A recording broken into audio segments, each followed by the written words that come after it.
Food bank CEO suggests welfare cuts may spark riots. The CEO of the largest food bank in America has suggested that planned cuts in food stamp benefits set to take effect on Friday could spark riots. Margarette Purvis, the president and CEO of the food bank for New York City, told Salon.com, if you look across the world, riots always begin typically the same way, when people cannot afford to eat food. On November 1st, an expiration of stimulus funds will result in a $5 billion cut to food stamp benefits, the equivalent of 1 week of food taken off from poor families every month. Could we see riots, looting?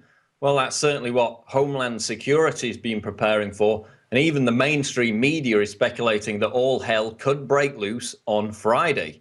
As we saw earlier this month, just hours of EBT card downtime resulted in mini riots and looting at several Walmart stores.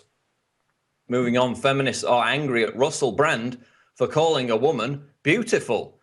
Feminists are angry at comedian Russell Brand over a recent New Statesman editorial in which Brand referred to a woman as, quote, beautiful.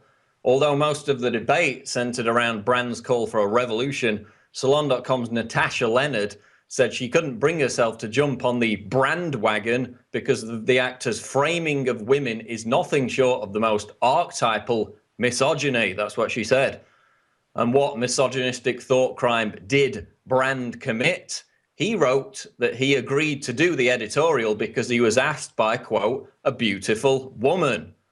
Emmeline Pankhurst rolls in her grave. But in all seriousness, again, it's another example of cultural Marxism. While women in foreign lands are being stoned to death and seriously oppressed in a myriad of different ways, feminists like Leonard are more concerned about a comedian using a complimentary word to describe the fairer sex. While on the subject of feminism and cultural Marxism, this is an absolutely shocking story. EU set to monitor intolerant citizens.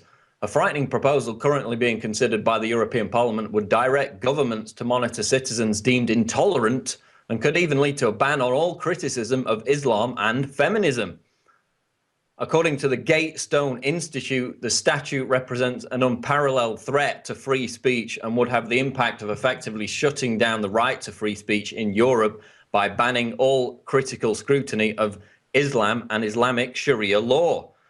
But what's equally shocking, I think, about this document is it also mandates re-education programs for juveniles who commit the crime of intolerance.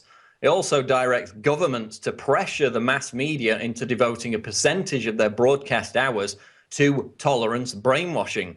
And if you think that it's too ludicrous to even get past the EU Parliament, recall that back in 2001, the EU passed a law which banned criticism of its own institutions. That's right, they outlawed criticism of themselves.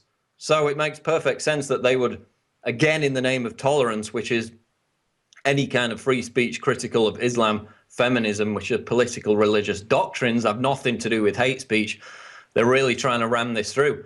Section 4 of the document actually states there is no need to be tolerant to the intolerant.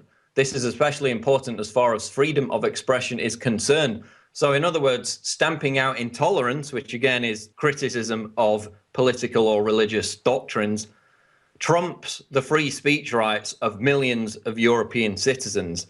This is a threat to free speech across the entire continent.